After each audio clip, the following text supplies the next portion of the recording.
জানুয়ারির শেষ সপ্তাহ অথবা ফেব্রুয়ারিতেই উদ্বোধন হতে যাচ্ছে যমুনা রেলওয়ে সেতু।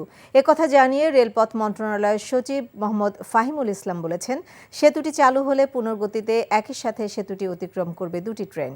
জানান, ১৯৯৮ সালে উদ্বোধন করা যমুনা বহুমুখী সেতুতে একটি সিঙ্গেল রেল সেতু ছিল, যেটি অতিক্রম করতে সময় লাগত প্রায় ২০ মিনিট। ফলে এখানে একটি পৃথক রেল সেতু নির্মাণের দাবি ছিল দীর্ঘদিনের, যেটি এই সেতুটি চালুর মধ্য দিয়ে পূরণ হতে যাচ্ছে। বিকেলে রেল সেতু ও সেতুর উভয় প্রান্তে দুটি স্টেশনে নির্মাণ কাজ পরিদর্শন শেষে তিনি এসব কথা বলেন। যা দেখেছি সেটা তো স্বাভাবিক কোনো বিষয় না। যার ব্যথা সেই বুঝে। আজকে একটা বিশেষ কারণে দেরি হয়ে গেছে। বিশেষ কেউ নয় তো যার জন্য দেরি হলো। সেই মানুষটা সবসময় আমাকে বলতো সে আমাকে তার নিজের থেকেও বেশি ভালোবাসে। ভুলতে বলছি না আমি। তবে কি বলছেন? কি দেখে যে লোকটাকে ভালোবেসেছিলি? আমার মেয়েটার বিয়েটা এতদিনে হয়ে যেত। এমনটা হবে কে জানতো? রতন ভাই। আরে আমার ফুফাতো ভাই। ও হ্যাঁ, কি হয়েছে?